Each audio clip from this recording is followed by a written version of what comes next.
Hello everyone, Pulse here and welcome to another episode of Delving Deep ESO. Now in this episode we're going to pick apart the fairly recent Eurogamer interview conducted with Maria Alaprando of Zenimax Online Studios. Now there are some lovely details hidden away in this interview with some things about what we can expect for endgame, Pulse release plans, and even what it's like to obtain Emperorship and what you can do with it once you've earned it. Now before I begin with the details, I have to say straight away that Maria seems 100% sincere and legitimate sounding in her answers and her word flow. She just appears to be this very passionate game designer that is excited for the game she has helped create, and as such her answers really seem more believable than some of the answers provided by her colleagues. So what is in the article then? Well, honestly, it's a broad number of topics and a good bit of reiteration on information we already kind of knew, but there's some details that I think are worth pointing out. First off was the mention that only about 30% of your skills will have been unlocked by the time you reach the level 50 level cap. Now, this has kind of been mentioned before in a more vague fashion, but I do like concrete details, and the fact that she came out and said 30%, a third of your skills will be done by the time you're 50, maybe a little bit more, maybe a little bit less, depending on your playstyle, obviously. But now we have an idea. By the time you hit 50, you will have about a third of your skills, give or take, and you're obviously going to get the other percentage, whatever's left, the however many. If you've gone to 35%, you got 65% left to go in the other zones, what have you. You're going to go do that in the other areas for the other factions. Now next up was the clarification and the reiteration of endgame content with details on Master Dungeons. Now information on dungeons has really gone back and forth on how they will appear and how they will be delivered in Elder Scrolls Online, and it seems to finally boil down to something like this. We're going to have public dungeons for a much more natural dungeon experience where people can come together and take on a challenge without grouping or having to instance into a separate area. Then come the normal dungeons, which will be the typical instance off 4-man group content. And then finally, once you've reached 50 and completed the normal dungeons, you're going to then have the Master Dungeon versions of 6 of the dungeons you've already completed, with new storylines and branching areas and substantial changes, they say. Now, I did want to mention this because I previously told you guys that there was supposed to be hard mode dungeons, and information seems to be pointing away from this. Instead of the 3-tier approach of instance dungeons with normal, hard modes that didn't change the layout like Master Dungeons did, but were going to be more difficult, and then the Master Dungeons at the end there with more story-driven and another challenge for the level 50 players. That's not what we're going to be getting by the looks. Instead, we're going to just have normal and Master Dungeons in terms of instance off content. But you know what? 16 normal dungeons and the 6 Master Dungeon incarnations is still a substantial amount of small party content, so I can't complain too much. There's going to be more down the road. So for this to be the number of dungeon experiences we can have in a small group at release, pretty substantial, so I'm still okay with it. Now beyond the Master Dungeons, we were then provided some details on Adventure Zones, and I have to say, by the way that she easily wove in the Adventure Zone sort of answer with the way she was discussing the questions and the interview in general, the way that she just added it right in there, it really gave me the sense that they've been talking about it a lot, and they've made some serious progress towards implementing this thing in the game sooner rather than later, and that's really nice. I get the feeling that they've obviously been doing a lot of work with it for it to so easily roll off the tongue, as it were. So the information on the Adventure Zones is actually fairly brief, honestly, but we do get some definitive numbers, and as I said before, definitive numbers are always good. With Adventure Zones, what they're definitely going to be is 4 to 24 player group content, and you're going to be able to go out there with multiple different party sizes, and there's going to be tons and tons of different styles of group content out there, obviously with the different party sizes. Now alongside this, I like the way that Maria made sure to point out that you can go do Adventure Zone content as a group, or you can go and continue your post-level 50 experience in the other zones. That is your solo experience. I really like the way that she was very concrete and definitive with that answer, because in previous interviews with other developers, they always have this tendency to jump towards sort of defending the solo players that would be coming from like prior test games, for example, by giving what I would call honestly a bullshit answer along the lines of, well, you know what, adventure zones are kind of meant for groups, but if you wanted to, you could solo them, and yeah, you should be fine. It'd be okay. This is a test game after all, first and foremost. No, stop doing that. Stop catering to the crowd that isn't going to enjoy the content. I'm sorry for people who want every single detail of a game to appeal to every single like fiber of their being. It just doesn't make sense. You're gonna have people that don't like PvP. You're gonna like people that don't like RP. You're gonna have people that don't like solo content, crafting, raiding, group content. You're gonna have people that don't like playing games, and they will be on your game bitching about it. That's just how it works. So stop giving answers that don't make sense. Just be confident in your product and what you are implementing. Tell us what we're getting so that we can tell you if this is the approach we want, instead of giving us some very blurred and vague answer. I mean, if you truly are providing the absolutely astronomical number of solo player friendly content through the 3 faction zone leveling process, which is supposed to be upwards of like 400 plus hours at this point, there's nothing to be worried about anyway about sitting here giving content to the solo player. It doesn't make sense. So I'm really glad that Maria didn't follow suit and gave us a much more forward and honest answer. There was no stuttering, there was no going on, looking around the room, trying to pick up an answer that would please everyone. It doesn't make sense. You don't need to please everyone. You just need to please everyone at different parts of the game. Everyone can be taken care of. It just doesn't have to be over every piece of content. Now, as I mentioned before I go on, I have to just really give props to how genuine Maria is during this interview. And when she's talking about in ESO in general, she just seems very supportive and straightforward with the game that she's making. Now, next up is the mention of their post-launch plans. And from what we've been seeing so far and what was said in this interview, it all sounds really, really cool. Zenimax is well deep into post-release planning at this point, and everything they've said points towards an incredibly crazy, aggressive strategy when it comes to releasing content post-release. And in my eyes, that is the way to do it. That is the way that they're going to win over the players who are kind of on the fence or still wary, or maybe even the players that are watching the game but are just still sitting in that area where they just don't think they're going to play the game and they're waiting for a change. This is how you're going to get those players that are wary of the subscription fee. You just go really, really aggressive, and you show them that their money is being put to good use, and release content super quick but have it well done.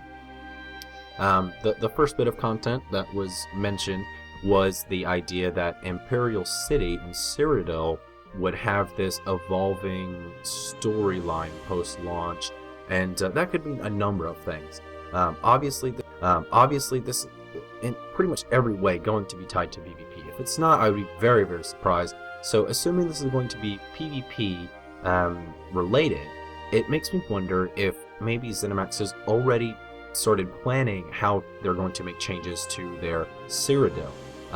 For example, Guild Wars 2 has fairly recently been running through the past couple of months now, putting changes to their world system, which is fairly similar to Cyrodiil, and I have to figure out that, or I have to wonder that, is Zenimax watching the way that Guild Wars 2 is handling their large group PvP, and watching the way that they've done the different additions, and fairly recently did a fairly substantial change to the actual playable space and the way that you go about winning the game. If you can change the PvP content enough that it's still fun to people who like the open world PvP stuff that's going to happen in Cyrodiil, but change it up enough, because the one thing about PvP and MMOs that occurs way too often, honestly, is the stagnation of content. You just run out of things to do. You play the same maps, the same everything over and over again, and it gets laborious and actually loses its fun factor.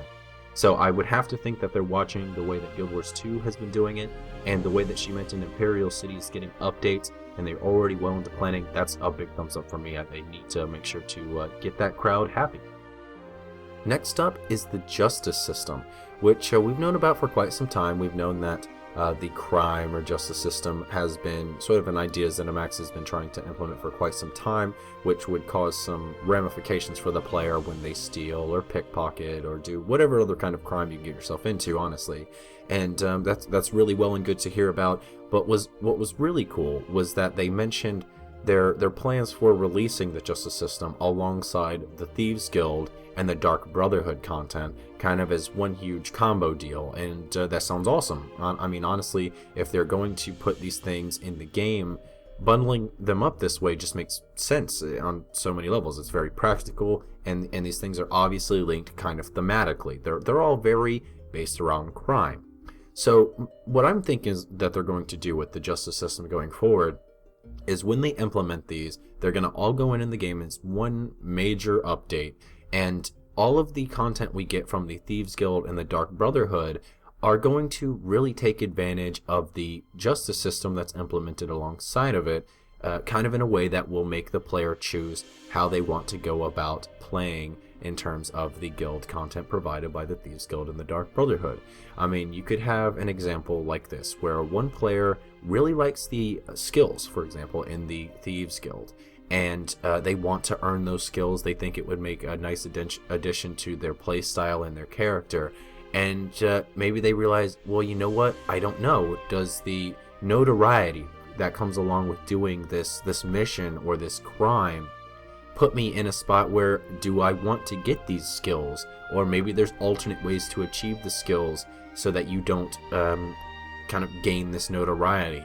I mean, you could even have something that's fairly permanent, so that you could go to such and such level in the guild, earn such and such skill, and in order to undo the notoriety or the ramifications that come along by doing the skill line to that far, you have to jump through quite a lot of hoops to undo it, to just kind of make amends with the world that you screwed over by doing your crime. That would be really cool. I think that would really bring a nice sense of immersion and believability to the world if there's some actual ramifications to what you do, which is what it seems the justice system is going into the game for in the first place. Now, before moving on to the final bit of what I would say interesting detailing is the PvP pickpocketing is nowhere to be found in here, sadly. There was no mention of it at all, and because of that, I actually have to think it's still off the table, even when they talked about justice system coming into play. It just, I assume that it just makes more sense for them to focus on providing the same style of immersion that you would get in a more typical Elder Scrolls game experience, and then they can tackle the possibility of PvP pickpocketing and stealing farther down the road. Now, finally, Maria clarifies on what it takes to become Emperor in Cyrodiil, as well as mentioning what you can actually do once Emperorship is achieved. So, once your alliance owns all of the keeps surrounding the Imperial City, an Emperor will be crowned, and then the Imperial City will be taken over. The person with the most alliance points, which are awarded from doing any number of things which contribute to the battle in Cyrodiil, that person with the most points will then be awarded the Emperorship. Now from here, that person that is given the Emperor's crown, they will earn an Emperor-only skill line that, from the way Maria was saying, would make you a really powerful unit in the realm of Cyrodiil, and even went so far as to say you'd become something of a nearly unstoppable juggernaut.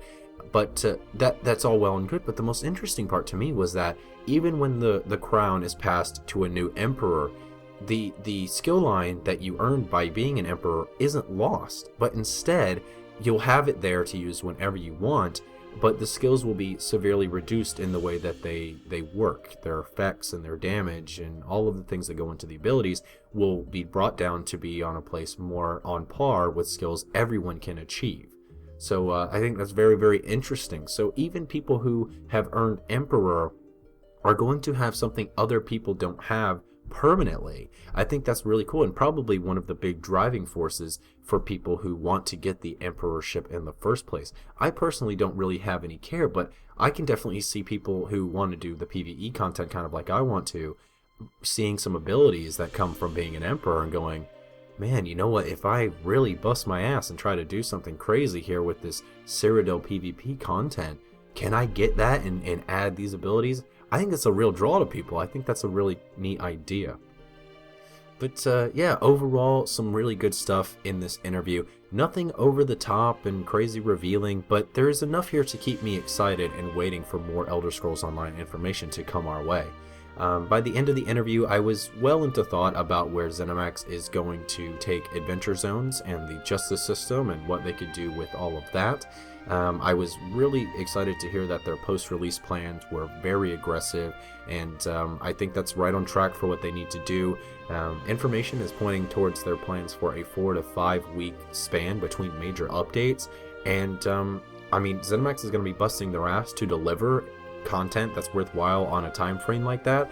But to a lot of people, that's what they're going to have to do to convince them that the sub fee is worthwhile anyway. So I think that's what they've got to do. They've got to kind of suck up the hardship of launch and really give everybody this substantial experience with lots and lots of content flowing regularly, so people realize what they're paying for is actually what they want to have. Now that's going to do it for me, guys, on this episode of Delving Deep ESO. Let me know down in the comments below what you're most looking forward to when you're able to get your hands on ESO, and in particular, what content are you looking for to them releasing beyond the initial launch? Are you enamored by the idea of being an outlaw with the justice system coming into play? Would you prefer to venture into the large group content hiding away somewhere in the still pretty mysterious adventure zones? I know I am more on the fence for adventure zones, but PvP does sound cool in Cyrodiil. Now, thanks so much for watching, guys. If you enjoyed this video even a tiny bit, by all means toss me a comment, throw a thumbs up, and hit that subscribe button for more ESO goodness. This has been Pulse with another episode of Delving Deep ESO, and I will see you on the next one. Bye.